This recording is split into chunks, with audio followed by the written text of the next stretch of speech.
Es muy difícil reconocer una sustancia venenosa cuando no tiene sabor, no se puede ver y no actúa inmediatamente, sino que lenta y progresivamente va degradando a quienes se exponen a ella. Irónicamente, las sustancias más peligrosas tal vez no sean esas que fulminan inmediatamente, sino esas que hacen un trabajo tan limpio que cuando acaban con una persona, la gente solo puede pensar que fue la naturaleza la que hizo el trabajo. Tal vez el mayor peligro no está en lo difícil que es detectarla, sino en que tras pasar tanto tiempo escondidas a simple vista entre todo eso a lo que consideramos como lo más normal, es casi inevitable que generemos un hábito por ellas, cierto confort, incluso un gusto, una adicción. Vaya, que aunque sepamos que son venenos, nos sea difícil imaginarnos el mundo sin su existencia. Hoy vamos a hablar sobre un veneno que no queremos ver, uno que prácticamente está por todos lados. De hecho, en este momento, mientras grabo en este video, estoy expuesto a él. Una cosa de la cual no podemos deshacernos fácilmente porque, como verán en este video, pareciera que somos adictos a ella. Primero tenemos que entender algo que veremos que es muy grave tan pronto como las piezas del rompecabezas se vayan juntando. La mentalidad de adicción. Las adicciones reales cambian el modo de pensar de las personas al punto en que es muy difícil defender que siguen teniendo una libertad plena para decidir sobre sí mismas. Simple y sencillo. Hay sustancias capaces de arrancarte parte de tu control sobre tu propia mente. No es una opinión o una interpretación, así como que alguien te vio usando mucho tu celular y dice que pareces adicto a él. No, hablamos de algo claramente visible a nivel fisiológico. Un hecho irrebatible.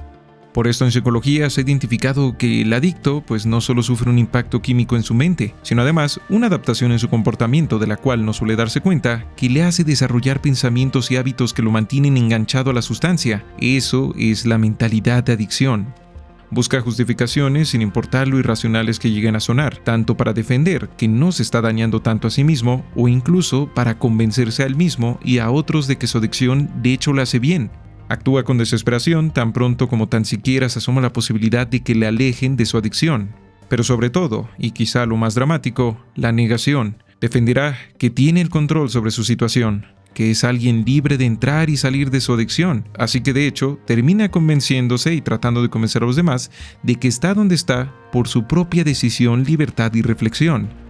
Y quizá lo más crudo de esta mentalidad es que una vez que el adicto se da cuenta de que es un adicto, eso no es garantía de que empezará a mejorarse inmediatamente, pues a veces el peso de la culpa y de saber que es un adicto pueden terminar paralizándolo por completo, sumiéndolo todavía más en su adicción, al sentirse completamente impotente. De este modo, vemos que Occidente tiene un dilema bastante oscuro, y es que a pesar de que presume de ser una sociedad adoradora de la libertad individual de cada persona, al mismo tiempo es una sociedad donde las calles están inundadas de sustancias legales como ilegales, capaces de someter o al menos influenciar la mente de sus ciudadanos. Algo especialmente peligroso, pues así como los adictos pueden beneficiarse de hablar con gente que se ha recuperado, también pueden verse aún más afectados cuando se rodean de adictos que refuerzan y apoyan sus adicciones entre sí.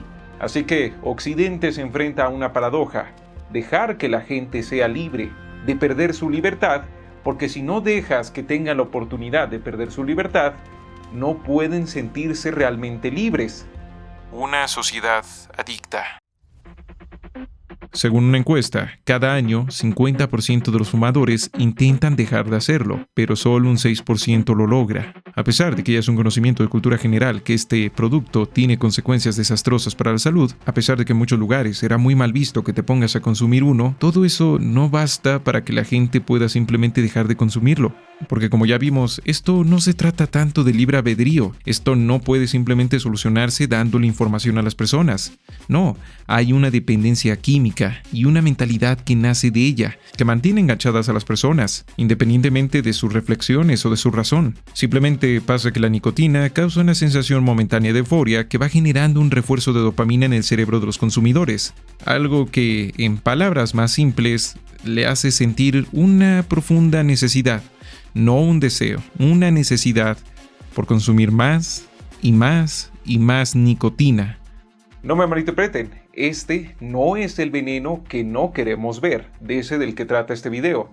No, es simplemente un ejemplo de lo que hace una sociedad adicta, o mejor dicho, una que no comprende a las adicciones. Pues ocurre que cuando en México se impusieron leyes muy estrictas contra el cigarro, como por ejemplo que no se puede fumar en espacios públicos ni cerrados o que las tiendas ya no pueden exponer cigarros en los anaqueles, lo primero que pasó es que muchas personas se sintieron profundamente indignadas, así como si al hacer esto hubieran atacado profundamente lo más puro de la dignidad humana, su libertad. Argumentos repletos de enojo que cuando invocaban en nombre de la libertad para poder justificar su consumo, no parecían considerar que este producto no entró en nuestra cultura de la manera más libre o democrática posible. Ya saben, en ningún momento se hizo una votación para que pudiera ser vendido. De hecho, cuando se empezó a vender, no se terminaban de conocer todos sus efectos. Al contrario, entró a la sociedad, entró a nuestras casas con métodos que hoy se pueden considerar cuestionables, a través de estrategias de marketing donde médicos casi lo trataban como algo medicinal,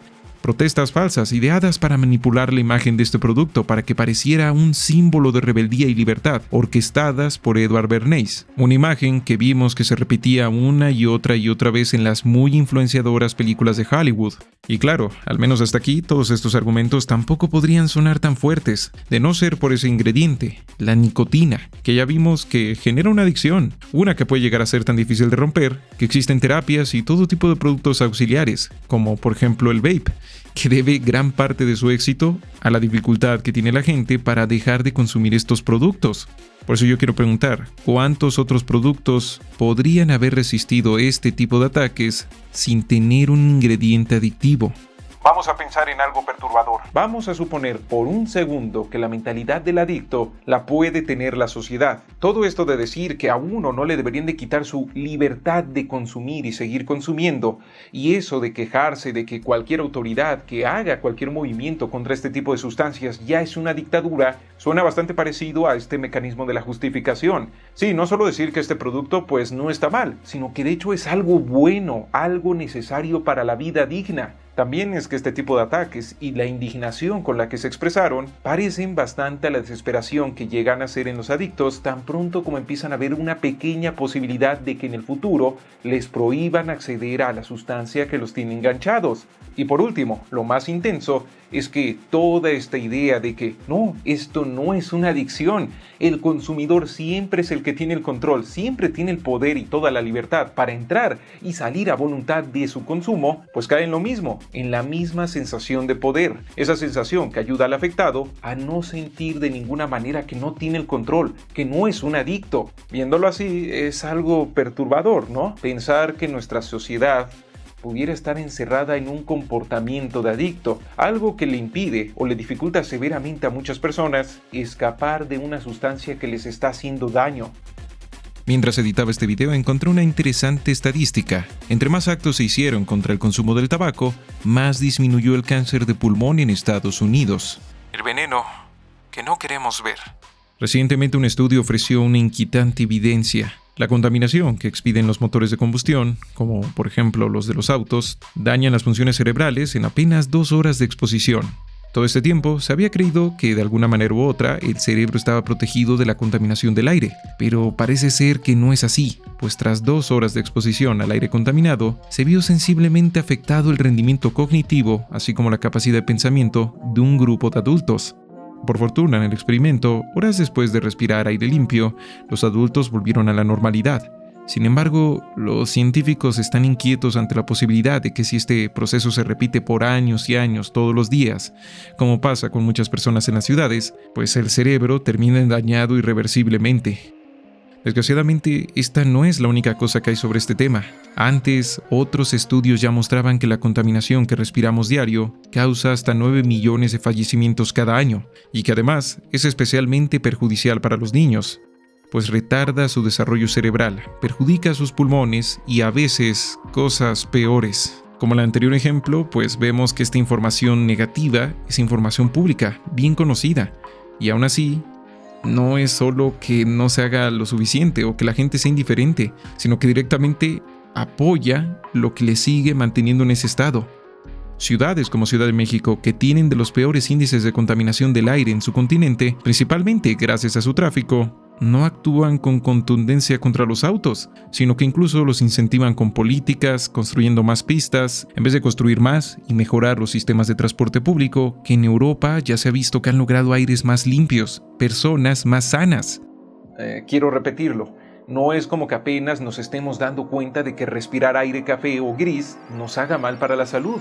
Y a pesar de esto, las largas y largas filas de autos no son solo vistas como una necesidad imprescindible, sino de hecho como un símbolo de lo bueno, del avance civilizatorio. Justo en Twitter se generó una polémica masiva porque un tipo mostró que los autos europeos suelen ser más pequeños y por tanto menos contaminantes que los de Estados Unidos, a lo que súbitamente cientos de estadounidenses comenzaron a insultar al tipo y a los europeos en general, aduciendo que si tenían autos tan pequeños o que muchas veces no les interesaba tener un auto, eso solo podía significar que eran inferiores y que claramente no vivían en países tan libres como el suyo.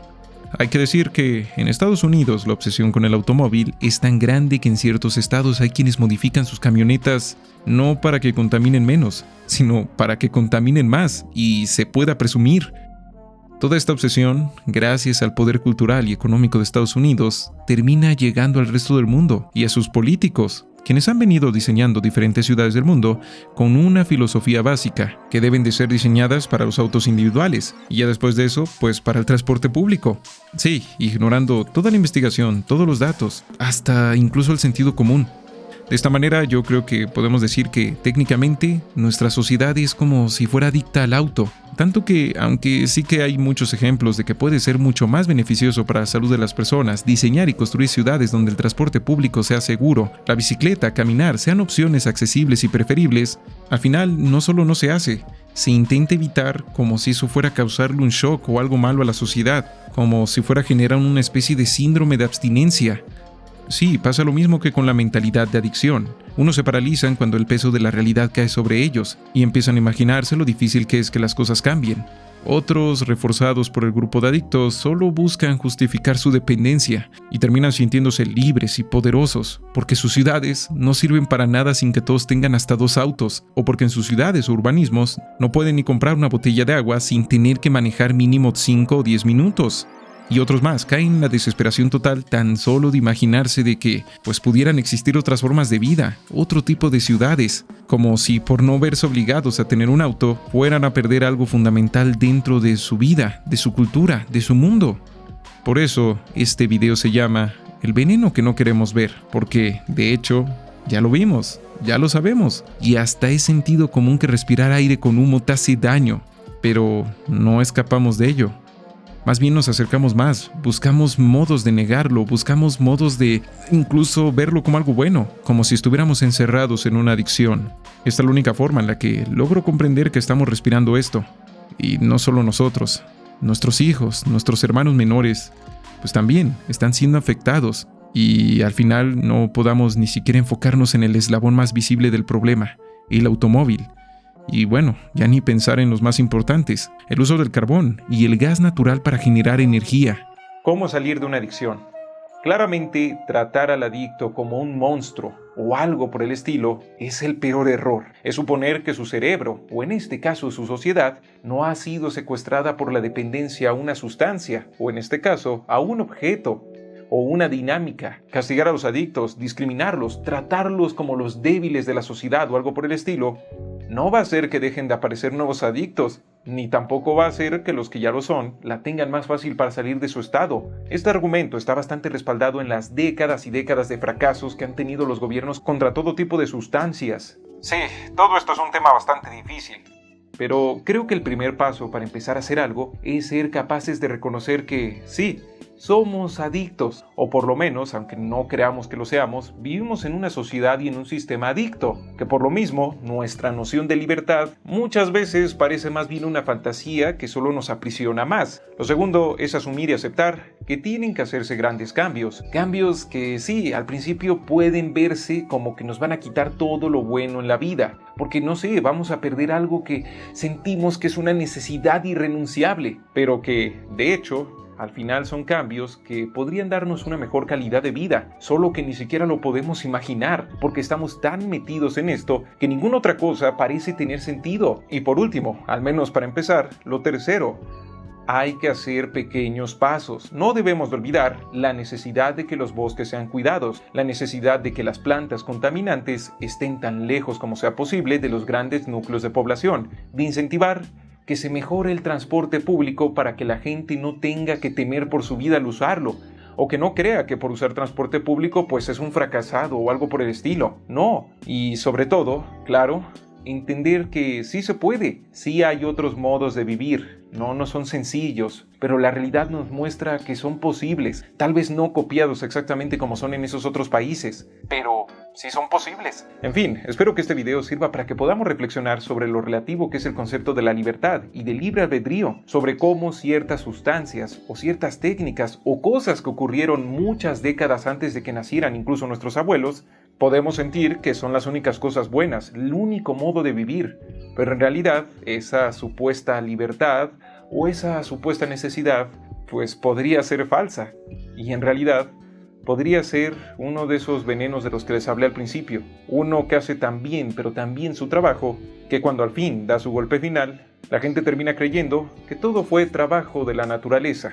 En fin, muchas gracias por haber visto este video. Me gustaría darte un anuncio importante. Abrí un nuevo canal, se llama Chilaclips Exquisitos, lo puedes encontrar aquí abajo. Ese es el canal donde se resumen los directos que hago en la plataforma morada. Obviamente no se suben así y ya, van bien editados, van bien cortaditos para que solo te quede lo mejor de lo mejor. Si te quieres suscribir, te lo dejo aquí abajito en la descripción de este video. En fin, sin más por momento, se despide Esquizofrenia Natural. La realidad es frágil porque nadie tiene todas las respuestas.